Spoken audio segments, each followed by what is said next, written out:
Welcome to the Tipping Point Show. I'm Jimmy Evans, and I have an interview today with Rabbi Jonathan Cahn. I believe he is the most fascinating prophetic voice today, and we're going to be talking about his book today, The Mystery of the Shemitah. Absolutely fascinating interview.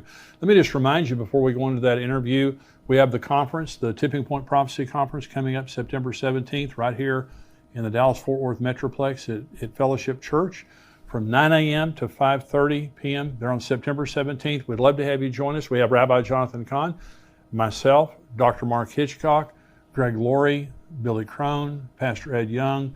We have a full day that day, plus we're having a question and answer session. You're going to leave encouraged and educated about what's going on in the end times. And there's a promo code there on the screen. You get a 20% discount for watching us here on YouTube. Go in, conference.endtimes.com, enter your promo code. You can bring as many people as you want with your discount there.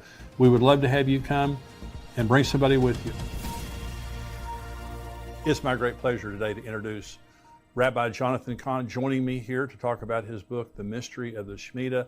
I introduce him as what I believe is the most profound prophetic voice of our generation. His book, The Harbinger, the first book that he wrote, which became a New York Times best-selling book, along with many others that he's written. It's just revelation. It's just amazing revelation for our generation. And so Rabbi Cahn leads Hope of the World Ministry, an outreach, international outreach of teaching, evangelism, and compassion that reaches needy people all over the world. He also leads Jerusalem Center, Beth Israel, a worship center made up of Jews and Gentiles, just outside of New York City in Wayne, New Jersey. Rabbi Cahn, thank you for joining me today. It's always a blessing, Jimmy. Always a great blessing. Well, you were so gracious to me. I called you many years ago. I woke up at 3 a.m, completely wide awake. Could not go back to sleep. And I woke up and turned on Christian television. You were there talking about the Harbinger. And we were in New York City in December after 9/11. And it was just unbelievable. You know, there were still burning in the basement there at 9/11 Ground Zero. And it was a different city. I mean, it was just everything was different in the wake of 9/11. And I remember when I woke up and you were talking about the Harbinger, it was absolutely mind-blowing. And I called you, came to New York City. You took me all over the city. We went to all the different scenes and talked about, all that had taken place. And I remember just thinking to myself, I can't believe that this had something to do with the Bible. I can't believe that this was orchestrated of God, but it was. Not that it was God's will, but this was a warning, a harbinger's warning. And you talk in your book, The Mystery of the Shemitah, and I'm going to recommend that everyone get a copy of this book. It's absolutely fascinating. By the way, this is an updated edition that has 5 new chapters, but in the subtitle here, it says the 3,000-year-old mystery that holds the secret of America's future, the world's future, and your future. And so, Rabbi, thank you for joining me today. And I just want to ask you, just beginning with the concept of Shemitah, because for a lot of people that are not Jewish, they don't understand that concept. What is that? Yeah, even probably most people who are Jewish don't understand the concept. The Shemitah is if you were living in biblical times, I mean, this would be very crucial to everyone would know it. As there's a Sabbath day, the Shemitah is the Sabbath year. Every seventh year was a year of rest. Shemitah kind of means release or let go. And so every seventh year, they would lay their fields would be fallow. They wouldn't plant, they wouldn't sow, they wouldn't reap. They would trust the Lord for blessing them the year before, just like in the Sabbath day. There would be releases throughout the society, but laying everything really to let go. On the last day of the Shemitah, and the Shemitah goes from really autumn to autumn, usually September to September, the Hebrew civil year. And on the last day, it's called Elul 29, the 29th day of Elul. Actually, it's the day just before the Feast of Trumpets. And on that day, all financial accounts are basically wiped clean. It is a total renewal. If there is debt, it is wiped away. All that's wiped away. So it's a year, like in modern terms, if you're looking at this is a year of economic, financial kind of wipe out, rest, Sabbath, where the fields grow, they abandon their fruit, they rest. So now this was given to Israel. Now this was a blessing, and if you keep going with the Shemitah, the seventh Shemitah leads into what could be called a super Shemitah, which is the Jubilee. So that's another form of it. So you got the Sabbath day, you got the Sabbath year Shemitah, and then it leads to the Jubilee. So in modern terms, if we're looking at this would be, if we were measuring what happened in Israel back then in modern terms, it would be a year of economic, basically ceasing, a year when financial accounts at the end are wiped out. So now again, this was a blessing for Israel. But here's the thing: when Israel turned away from God, it stopped observing the Shemitahs. And then when judgment came, God says something very interesting. And actually, it's all the way back from the law of Moses. The law of Moses ordains the Shemitah, but then it actually gives a hint of the Shemitah as judgment. And later on in the prophets, it's very clearly revealed. God says, I'm going to take you out of the land, and you're going to be in the land of captivity 70 years for all the years of the Shemitah that the land did not rest. You didn't observe them. So I'm going to take all those seventh years, those Sabbath years, and they're going to be 70 of them. The land is now going to rest. So the thing is, the Shemitah is a blessing, but when Israel turned away from God, it became a mode of judgment for a nation that turns away from God. Now, this applies to, and actually, I know this leads, we can get into it. We talk about the end times. I know we want to touch base on that, but that even links up to Daniel 77s. They're all based on the Shemitah, and in Daniel 77s is the tribulation period, which is a period of a Shemitah, the same length of time. But now the question is, can this apply beyond Israel? This was clearly given to Israel. But God has his ways and God has his patterns and God speaks through his word. And so the amazing thing, and this is where it kind of it explodes. And that is that when you look at world history and American history, and you look at financial history, you see an amazing thing is that this cycle of the Shemitah is amazingly converges with our financial realm, with Wall Street, with world history. And we're not going to, as you know, Jimmy, we're not going to put God in a box. And I said from the beginning of the book, listen, nothing has to happen on a particular Shemitah, something can. But having said that, that's my caveat. But having said that, the amazing thing is it has converged that the world markets, American market, stock market, crashes, all these things up to where we are right now, and we are in a year of a Shemitah. So Jimmy, you're always kind of in tune with this. This is the first one I'm doing on this for in a while, but we are in that year of the Shemitah. So it has converged amazingly. Again, we're not saying every year has to be. Some may be stronger. Some Shemitah years you may not see it as much, but it's amazing. And it's not only financial, it's the history of the world, even the fall of nations and even the rise of superpowers. It's absolutely amazing. So the first time that it was you that introduced me to the entire concept of Shemitah, beginning with 9/11. Okay, 9/11, 2001 was a Shemitah year.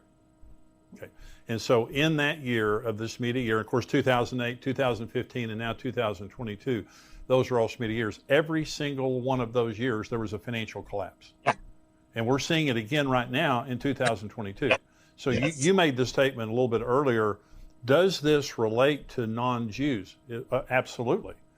And so in your book, The Harbinger, you make such a great case for the fact that, God was warning America. In 2001, he was warning America. It seems to me like it's getting worse. It seems to me like these are birth pains. What about that? Oh, yeah. And it's not, and to make a distinction, I'm not saying, and you're not saying, that America is bound to follow the law. We're not saying that, but we're saying that God is the master creator of all things, and it's an amazing thing. And the thing is that we know when the Shemitah is. Actually Israel celebrates to this day, observes the Shemitah. They do it in their own way, but it's done. And sometimes they get around certain things as well. But the amazing thing is that when you look, Jimmy, this happened when I was first writing The Harbinger. When The Harbinger came, that's when I saw the link to 9/11 was this great crash. And then, then it's like, wait a minute, it happened in the year of the Shemitah. It happened I will get into it on the day of the Shemitah. That's what really opened up this whole thing. Now, since we first spoke about this and I first wrote about it, it's interesting because this year there's an Israeli economist who's saying, whoa, look at this. There's this thing about the Shemitah. I guess he didn't know that this came out 7 years before, but this is an Israeli made news. So the thing is that let me give a little background and then we can bring it up to where we are. But I'll give you an idea of the reach of the Shemitah. First of all, when you look at, I'll talk about up to when I wrote the book, The Shemitah. There's been some other crashes since, but when you look at the greatest the point crashes in Wall Street history, up to say 2000 and I'll say 2008, 2015, about 60% of them take place in the year of the Shemitah. I mean, or linked to the Shemitah. Wow. 60%. Right. I mean, that's 1 year out of 7. It should be 1 out of 7. Right. It's around 60% linked to the Shemitah. When you look at the month of where the Shemitah happens, Elul Tishri is actually Elul and Tishri. This is again September. You see this. Even economists have seen this, that there's something that things tend to happen not that they always have to, but tend to happen in the fall, in the autumn, October, September, October, tends to be a cluster more than other months. That is the time that is linked to the Shemitah. So it's not only the year, but it's actually the time as well. It not only affects the financial world, but let me give you an example. It affects world history. The Shemitah, the word Shemitah literally means collapse or let go or let fall. Now that economically we see it, but it also has been linked to world history. 1917 was the year of the Shemitah, and 1917 saw the collapse of the German Empire, the Ottoman Empire that had been there for, centuries and centuries. The Austro-Hungarian Empire collapsed, the Russian Empire collapsed, all these things affecting world history. And it was the year that America enters into the world stage. So it's a fall and it's also a rise at the same time. When you look at now another Shemitah, and this is 1938, that you see the beginning, the seeds of the Second World War. That's the first invasion that Hitler makes, or he annexes Austria, then the next year invades Poland. And it goes all the way to 1945, the end of the war. That's another Shemitah. It's a 7-year period.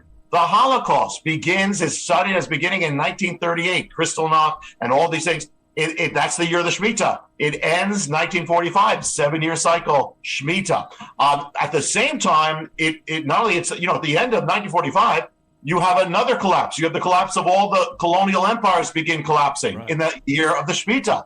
And you have the rise of America and the rise of Russia, the Soviet Union. That happens in the year of the Shemitah. In fact, the Second World War ends in Japan, ends within days of Elul 29, the ultimate thing. The first event of the Cold War was a victory march, celebrating the end of the war by Russia in Berlin. And that happened on the day of the Shemitah, Elul 29. So we're also seeing world history, the rise and fall of nations. But and there's another thing I'll just throw in. We don't have to get into it, but I'll throw in that there's even a mystery that links to the towers that nations build are linked to the Shemitah as well. And of course, 9/11, that all converges with the Shemitah, with the attack, with the tower. And if you want, we can get into what happened on 9/11 or link to 9/11 with that Shemitah. Well, let's begin with 9/11, because you and I, we were at ground zero. We were at the church where the sycamore fell. Yes. And they replaced it with a cedar. Yes. And it was the worst looking tree you've ever seen in your life. It was. We were both looking at it. It was dead, basically, and I think it ended up dying. But that was a part of the vow that I think it was Isaiah 9:10. Yeah. That you've torn down our towers. We're going to put up dressed stone. The sycamores have fallen. We're going to replace them with cedars. That was part of the vow. Talk about that. Yeah. Well, that is the beginning. That's what started it all, Jimmy. I was standing at ground zero, and that's when I saw the remains of the sycamore. And at that point, I didn't know significance, but something said that this is like the Spirit saying this is significant. You have to search this out. And when I went home and I started searching out the sycamore, and then I was led to Isaiah 9:10, And then it was like the next thing and the next puzzle piece and the next puzzle piece and the next. It kept getting bigger and bigger and bigger until it became what became the Harbinger. And it is basically, in a nutshell, for those who don't know the Harbinger or know what the mystery is. And by the way, it has not stopped. I know we're gonna do a program on that. It has not stopped. But the thing is this: it's the pattern of judgment is years before a nation's judgment or destruction comes a warning strike. Right. It comes in the form of a strike on the land. Happened in the case of Israel, the southern kingdom, in 732 BC when the Assyrians made a strike in the land. Happened in Judah when Babylon came in 605. Happened, even the Romans came in, and then there was a withdrawal. Then there's a time period the nation is given to turn back to God. And in all the cases, it didn't turn back to God. And then comes the judgment, the greater shakings and destruction. So the first sign is this attack. Well, it happened in America on 9/11. And the amazing thing is that from that event come all the signs of the harbingers linked to Isaiah 9:10. Now, Isaiah 9:10 is what happened when the first strike came on ancient Israel. And they responded, instead of repenting, they made a vow, which Isaiah records. And he said, this is what you alluded to. They said, the bricks are fallen, meaning that, the buildings have been collapsing and they've fallen, but we will rebuild with quarried stone. We're coming back stronger without you, God. The sycamore has been struck down, as you said, and we will plant cedars, a stronger tree. We're coming back stronger without God. Well, they made that vow, and then God says, basically, okay, if that's what you're going to do, this is what's you're heading into judgment. Well, when 9/11 came, this is the first sign of it. All the seven, there were seven and then there were nine harbingers start appearing that are from Isaiah 9:10, start appearing in the land. Each one, I mean, precisely to the point that the very day after 9/11, the Senate Majority Leader Tom Daschle gives America's response, and at the end of his speech, he says, there is a word from Isaiah that speaks to us now. And out of his mouth, he proclaims it to you, the same verse that was said by the leaders of ancient Israel when they were struck. He is actually prophesying, but he doesn't know what he's doing. He's prophesying. He knows nothing about the harbingers that are all appearing, but he speaks them, and it was prophetic. So that is the beginning of that. And then it turns out, I know we're going to get into, and that has not stopped to where we are now. We've been following this judgment template in the Bible. But on top of it, you have the Shemitah template that actually manifested within days of 9/11. You can't make that stuff up. It's unbelievable.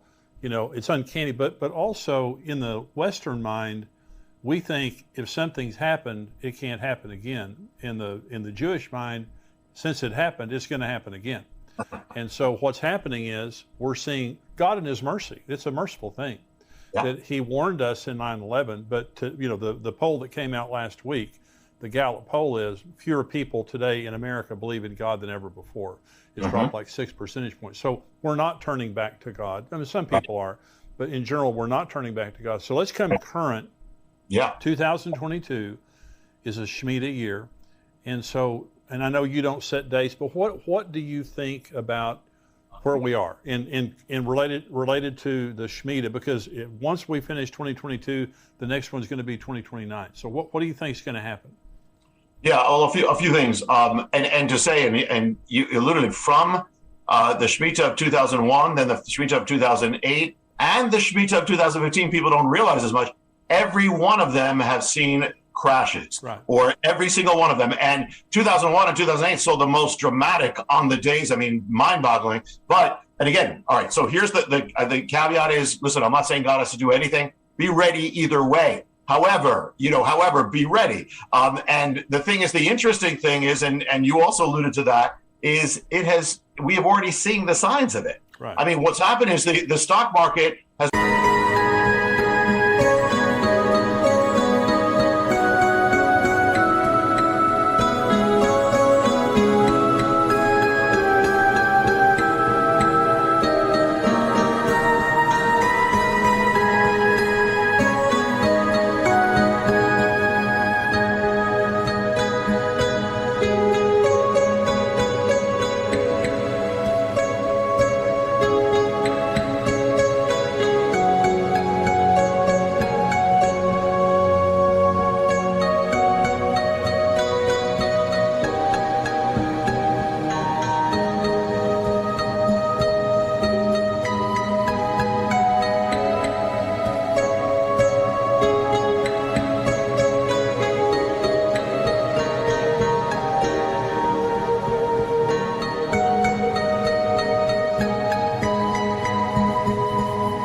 been rising since the last Shemitah.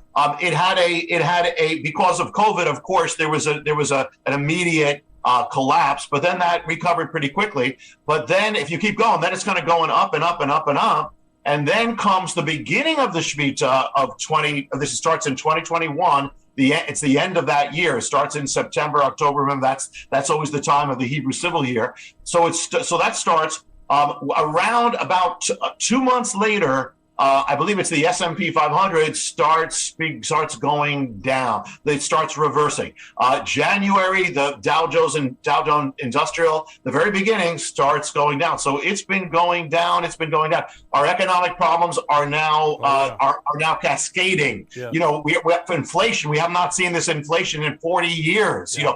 We're seeing deterioration all over. Now, I'll say this: even if nothing happened after this, even if it started to recover, we've already seen like a major turning for this whole 6 months of this year with the Shemitah.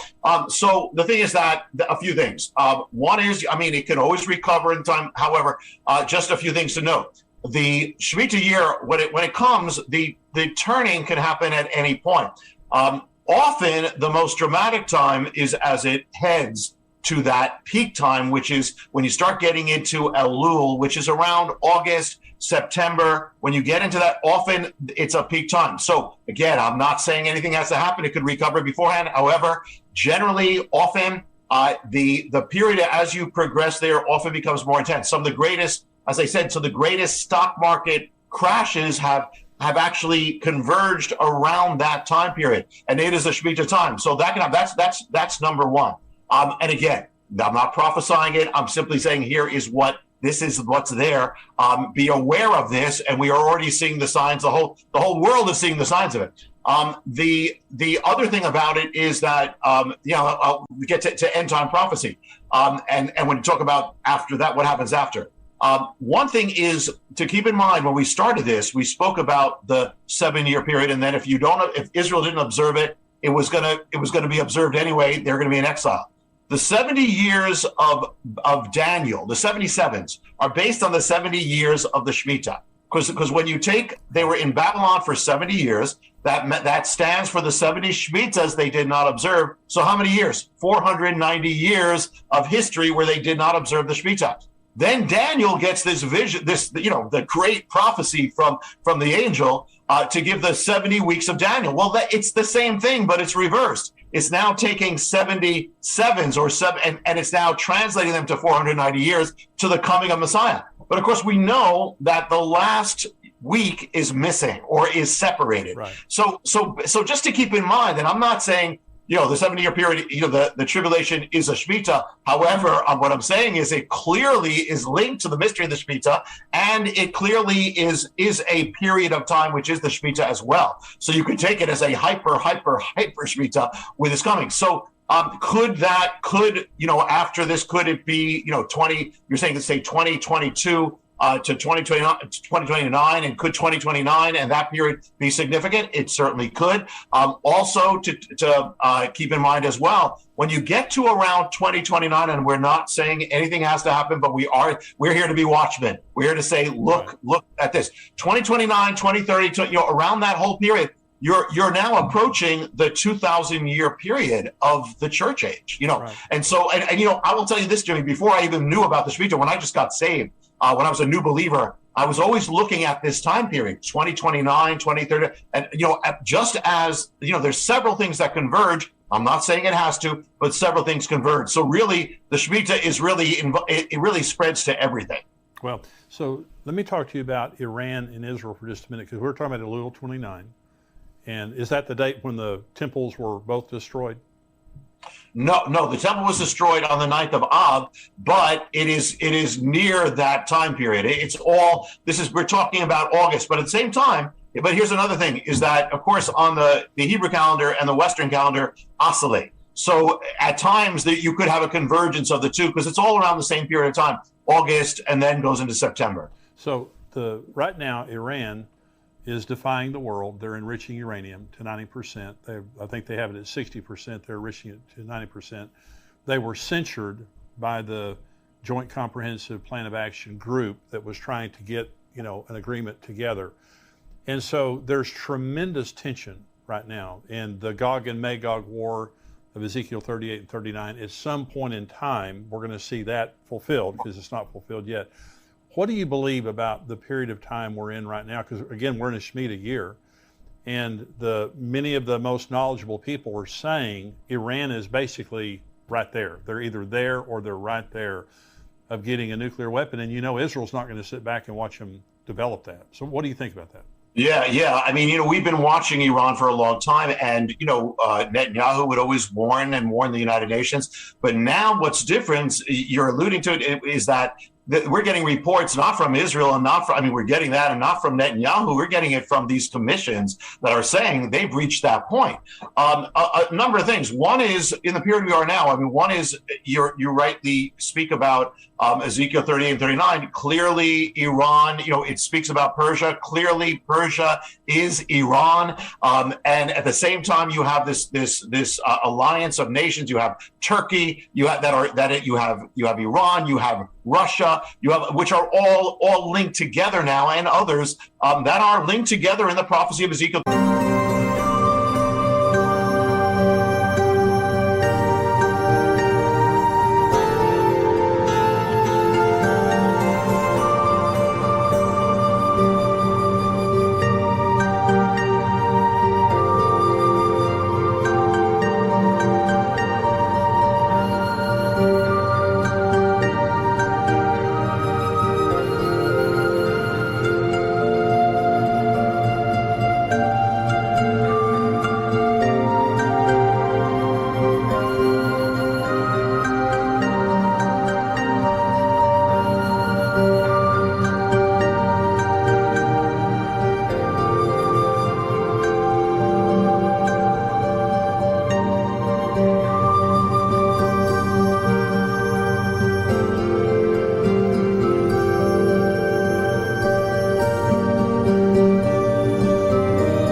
39.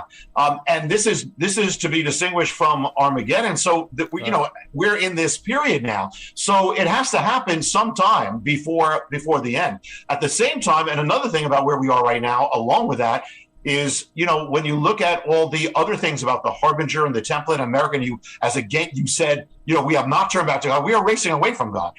So one of the things that has to happen is America has to fall. I mean, because the American-led world, the world order, that's the American-led order, is going to end.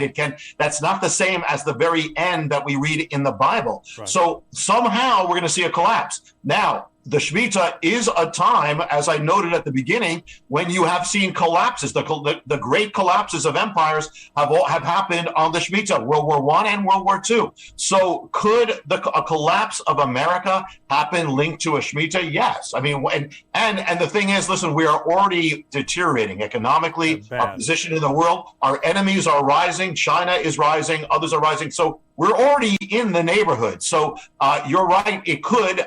And, we are going to, I will say this, we are going to, if America doesn't turn back, which it's not looking like that now, we are going to see a collapse of the entire world order. Yeah, we're seeing it right now. You look at what's happening in the oil market right now. We're begging oil from around the world, because of, failed policies, and also we're in the withdrawal from Afghanistan, just showed glaringly the lack of leadership and really the lack of God's blessing. We look like we're losing it because we're losing it. And it's not because there's millions of Christians out there praying and seeking God, because I know many of the people watching right now care about God, whatever. What would your word be as we watch our nation decline? We're on the brink of collapse. What would your word be, Rabbi, to the individual out there? They love God. They're waiting for Jesus to come. What would you say to them? Yeah. And you mentioned the withdrawal from Afghanistan, which is a whole nother thing, which is actually a harbinger. We'll talk about in another program, but it's not in any book, or it's not even in the movie, because it happened after that. But here's the thing. Ultimately, listen, we are living, in dramatic times. We are living in times that are hostile to God. It's increasing all the time. But the Bible said this was going to happen.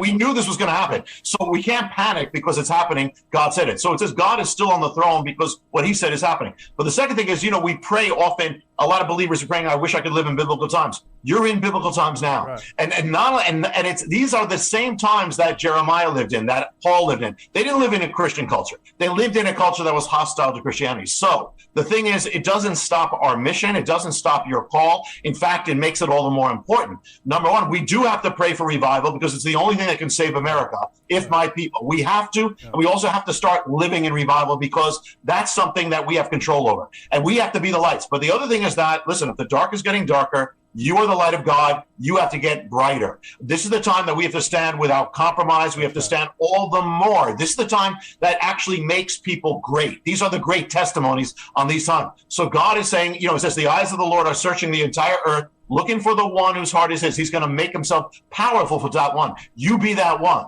God will lift you up. God is not stopped. God's purposes do not have a pause on them. It is, to me, even though it's challenging, these are also the greatest times. These are the most exciting times. You need to rise to your call with no compromise, all out. I have decided to follow Jesus. No turning back. No turning back. I love it. That's fantastic. Now, thank you for joining me. You're going to be with us in September 17th. We have our Tipping Point Prophecy Conference. You're going to be with us. Thank you for coming to be with us. And you're going to have a special message for that day. Any word you want to say about that? Well, I'm looking forward to that. First of all, I believe that when that happens, this is going to be, this is the autumn of it's going to be, I believe it's going to be a dramatic time in many ways. So I believe it's going to be crucial I'll be waiting on the Lord. There's so much to share, and I'm going to be waiting for what that is. And I also want to commend you, Jimmy. I've known you since from that time when you called me, but you have held. Many people don't hold to it. Many people are kind of falling from this or diluting it. But you're holding to the prophetic word, and you're holding to being a watchman, and that's what I believe this conference is going to be. And I believe it's going to be crucial because the hour is going to be crucial. Fantastic. Well, thank you so much, Rabbi. And this is the book, The Mystery of the Shemitah. This is an updated edition that has 5 new chapters by Rabbi Jonathan Cahn. I want to encourage everyone, go get this book and look at all of his books. You've got a new book coming out in September, don't you? Yes, this is going to be the most explosive book I've ever written, and it is called The Return of the Gods, and it is going to be explosive. Pray for it. I believe, though, it's for this hour and has to be. It's going to touch all the sacred cows. It's a whole other thing. I will tell you, there's not a lot we can say yet, but I can tell you, you can go online, you can pre-order it. It's going to come out September 6th, but you can get it if you go go on any line. The Return of the Gods, and keep it in prayer. But it's going to be an explosion. Well, when you say that's the most explosive book you've ever written, that's saying a lot. So we'll be praying for you. But God bless you. Thank you so much, Rabbi, for joining me today. Thank you, Jimmy. God bless you. Thanks for watching our weekly Tipping Point show. If you enjoyed this show, leave a comment below and like and subscribe to our channel. For access to our full show and other great End Times content from teachers like Greg Laurie, Dr. Mark Hitchcock, and myself, join us as a subscriber on endtimes.com for $7 a month or $77 a year. Become a subscriber at endtimes.com for articles, videos, full episodes, and more.